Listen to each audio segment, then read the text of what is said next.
Hello बच्चों, कैसे आप सब लोग। आज हमारा सीए इंटरमीडिएट का रिजल्ट जो है आउट हो चुका है और वीडियो के थंबनेल से पता लग ही गया होगा। ये वीडियो जो है स्पेशली उन बच्चों के लिए है जिनका रिजल्ट क्लियर नहीं हो पाया। राइट। कुछ देखिए, मायूस होने वाली बात नहीं है। मायूस होने वाली बात इसलिए नहीं है कि देखिए, जिंदगी में जब हम बहुत बड़ी जंग में शामिल होते हैं तो वहाँ पर दो ही नतीजे आते हैं, या फिर हम जीतते हैं या तो फिर हारते हैं। ये सीए की भी एक आपको भी पता है बहुत बड़ी जंग है। बहुत बड़ी जंग में आपने हिस्सा लिया, जिसमें आप उम्मीद है कि देखिए अभी हमारा रिजल्ट जो है 80% बच्चे यहाँ पर फेल होते हैं, है ना। अगर आप रेशियो लगाइए, परसेंटेज लगाइए तो 80 के करीब तकरीबन बच्चे फेल होते हैं और 20 बच्चे पास होते हैं। अब देखिए, यहाँ पर मैं आपको ऐसा नहीं कहूँगा कि यहाँ पर कुछ गड़बड़ी नहीं हुई हमारी तरफ से। हमारी तरफ से भी कोई गड़बड़ी हुई है, मतलब स्टूडेंट्स की तरफ से भी कोई गड़बड़ी हुई है कि हम लोगों ने प्रिपरेशन लेवल के अकॉर्डिंग नहीं करी। अब देखिए, इंस्टीट्यूट ने क्या गड़बड़ी करी क्या नहीं करी, पेपर बहुत डिफिकल्ट था, पेपर बहुत आसान था, ये सेकेंडरी होता है। प्राइमरी क्या होता है कि अब हमें नेक्स्ट लेवल के लिए क्या करना है, अब हमें क्या करना चाहिए, आगे बढ़ने के लिए क्या करना चाहिए। यहीं पर ही अब सोच रहे हैं हम, क्विट करने की सोच रहे हैं, छोड़ने की सोच रहे हैं। तो बच्चों, अगर मैं आपको दो चीज़ें आपसे पूछना चाहूँगा और बताना चाहूँगा, ठीक है। अब मान लीजिए मैं एज ए स्टूडेंट आपकी सिचुएशन पे वहाँ पर खड़ा हूँ और मैं आपका टीचर हूँ, सर हूँ, ठीक है, आपका गाइड हूँ। मैं आपको यहाँ पर पूछ रहा हूँ कि बेटा एक बात बताइए, आपकी लेवल कितने, प्रिपरेशन जो है वो कितने लेवल तक है।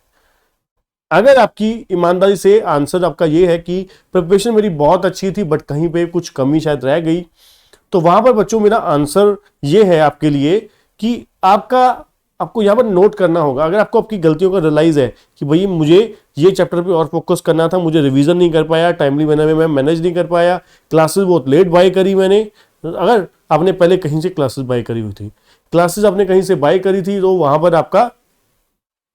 पर सिस्टम नहीं बैठ पाया, जिसकी वजह से क्या है, रिजल्ट प्रिपरेशन जो है ओवरलेट होती गई, जिससे क्या है, गड़बड़ा गया सारा का सारा प्लान, है ना। और वहाँ पे कोई टेस्ट सीरीज का सिस्टम नहीं था, तो जिसकी वजह से क्या हुआ, आप बिल्कुल ही तैयारी नहीं कर पाए, ठीक है। तो उसका आंसर बच्चों ये है कि अब आप देखिए आपको फाइनेंशियली अगर आप स्ट्रांग हो, ठीक हो, तो क्या आपको कौन से सब्जेक्ट की, अगर आप नेक्स्ट के लिए मैं बात करूं, क्योंकि खाली हम उसको पिछले वाले को देख के नहीं बैठे रहेंगे। अब आप ये देखिए कि क्या मुझे, मान लीजिए आपने पेपर 1 दिया है, मॉड्यूल 1 दिया है, ग्रुप 1 में आपका क्लियर नहीं हुआ है ना, तो आप वहाँ पे आपको सोचना है कि दोनों वो मॉड्यूल दोबारा देना है, मुझे दोबारा देना है वो, ठीक है। और दोबारा देते वक्त मुझे कौन कौन सी तैयारी की जरूरत है, मुझे सिर्फ रिवीजन से काम चल जाएगा या फिर किसी की क्लासेस या फिर अपना लाइव क्लासेस वगैरह लेने की आवश्यकता नीड है मुझे। दूसरा सबसे इंपॉर्टेंट आता है टेस्ट सीरीज बच्चों बहुत इंपॉर्टेंट है, चाहे वो फाउंडेशन लेवल हो, चाहे वो इंटरमीडिएट लेवल हो, आप चाहे डायरेक्ट एंट्री मोड से हो, चाहे आप फाउंडेशन लेवल से हो, ठीक है। तो मैं आपको एक चीज जरूर कहना चाहूंगा कि टेस्ट सीरीज की बहुत बड़ी इंपॉर्टेंस होती है। टेस्ट सीरीज की बहुत बड़ी इंपॉर्टेंस होती है आपको पास करवाने में। इसलिए अगर आपने टेस्ट सीरीज नहीं पहले कहीं पर ले रखी है ना, तो टेस्ट सीरीज जरूर लीजिए, चाहे वो हमारे से ले लीजिए, चाहे आप कहीं पर भी जहाँ आपको सही लगता है ना। तो मैं नहीं कहता कि हमारे पास ही लीजिए, हमारे पास बहुत ही सिस्टम अच्छा है, जिसके लिए मैंने अलग से वीडियो भी बनाई हुई है, ठीक है, कि टेस्ट सीरीज में आपको प्रॉपर टाइमली मैनर में आपको टेस्ट अपलोड किया जाएगा। वहां पर आपको टेस्ट देने की ऑप्शन होगी, आंसर शीट आप अपलोड करोगे और आपको हमारी तरफ से चेक करके वहां पर दिया जाएगा। अगर इसी तरीके से आपके पास सिस्टम, और जहां पर आप पढ़ते थे पहले, वहां पर टीचर अगर वो कहते हैं कि देंगे आपको, तो बहुत अच्छी बात है ना। तो आपका टेस्ट जो है बहुत ही इंपॉर्टेंट रहता है, चाहे आपका कोई भी सब्जेक्ट हो, चाहे आपका अकाउंटिंग है, चाहे आपका पोस्ट है, चाहे आपका लॉ है, चाहे वो इनकम टैक्स है ना। तो टेस्ट सीरीज का आपको भी पता है हमारे सीए कोर्स में बहुत ज़्यादा रेलिवेंसी है, क्योंकि बेस्ट प्रिपरेशन प्लानिंग के लिए टेस्ट सीरीज का होना बहुत जरूरी है ना। तो इसलिए पास होने के लिए इंश्योर हो जाओ कि आप टेस्ट सीरीज दोगे ही दोगे, क्योंकि टेस्ट सीरीज से ही रास्ता जो आपका पास की तरफ गुजरता है। क्योंकि जब तक आप टेस्ट नहीं देते, और ऐसे बंदे को टेस्ट देना है जहां पर वो बंदा क्वालिफाइड हो सीए, आपके कोर्स के साथ ही चेक करने वाला भी वही बंदा होना चाहिए। अगर वो खुले मार्क्स देता है 10 में से 8, 10 में से 9, तो आपको क्या पता लगेगा कि मेरी लेवल जो है सीए का प्रिपरेशन, वहां पर वो अगला वर्किंग नोट के नंबर काट नहीं रहा है ना, वर्किंग नोट के नंबर काट नहीं रहा, पता नहीं लग रहा कि गलतियां कहां पर है। Handwriting, presentation, working note, हर चीज के नंबर काटते हैं जी, हर चीज के नंबर मिलते भी हैं और कटते भी हैं, है ना। तो इसलिए अब मैं सीए के एग्जाम दिए हुए हैं, क्लियर किए हुए हैं, तो पता है हमें कि कहाँ पर कैसे कटाई होती है, कैसे मार्क्स मिलते हैं, है ना। तो इसलिए बहुत जरूरी है कि आपको भी पता होना चाहिए कि भैया कि मुझे इन इन चीज़ों के नंबर अच्छे मिलने हैं, इन इन चीज़ों के कटने हैं। खाली सिलेबस करने से कुछ नहीं होना, खाली सिलेबस करने से कोई यहाँ पर बात नहीं बनने वाली। दाल हमारी सिर्फ इतने से नहीं गलने वाली कि हमारी प्रिपरेशन हो गई, दैट्स इट, हम पास नहीं।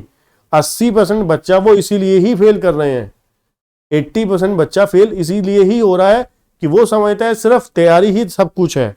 सिर्फ तैयारी ही सब कुछ नहीं होती बच्चों, सीए कोर्स में तैयारी ही सब कुछ नहीं होती।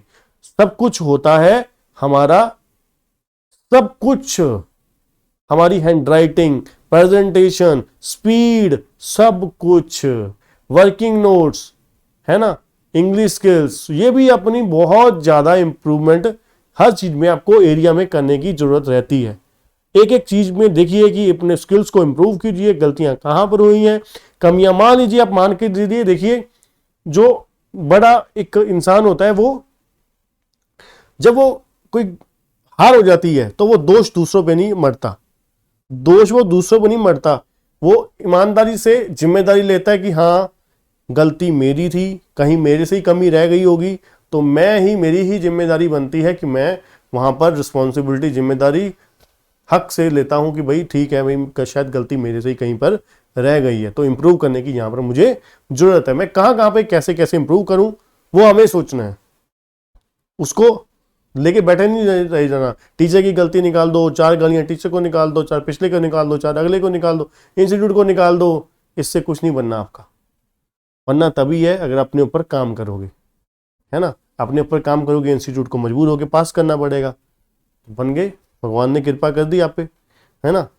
तो भोलेनाथ की कृपा बनाए रखना चाहते हो, है ना, कि आप पे बने ही रहे आप पे कृपा, तो इसलिए अपने ऊपर काम कीजिए, रादर देन छोड़ दीजिए सब कुछ। कोई बात नहीं, हो गए, झटका आपको लग गया, कोई बात नहीं, भगवान भली करेगा आगे आपकी, ठीक है ना। तो इसलिए बेफिक्र होके आगे के लिए प्रिपेयर हो जाइए। एक ग्रुप दे रहे हो, 2 ग्रुप दे रहे हो, ठीक है, ये आप डिसाइड कीजिए कि वही वाला देना है कि दूसरे वाला, नेक्स्ट वाला, ठीक है। अगर आपको टेस्ट सीरीज हमारी बाय करनी है तो नीचे डिस्क्रिप्शन में एक लिंक दिया गया है, नंबर दिया गया है, वहाँ से आप डायरेक्टली बाय कर सकते हैं, ठीक है, या फिर कॉन्टैक्ट कर सकते हैं सिर्फ, प्लीज़। इसके अलावा कोई और आपको क्वेश्चन पूछना है, क्वेरी हुई है, तो आप कमेंट बॉक्स में जाके कमेंट कर सकते हैं, है ना। तो मैं आपको जल्द से जल्द जवाब देने की कोशिश करूँगा, ठीक है बच्चों। तो आज के लिए इतना ही बच्चों, thank you, goodbye, hope for the best, hope for the next, ठीक है। तो आज कोई ज़्यादा अपना ये सोचिए कि गड़बड़ियाँ कहाँ पर हो गई, गलतियाँ कहाँ पर हुई, है ना। तो बड़ा इंसान बनिए, अपनी ढूंढिए, गलतियाँ ढूंढिए और आगे के लिए बढ़ जाइए। ज़िंदगी बहुत बड़ी है। थैंक यू बच्चों।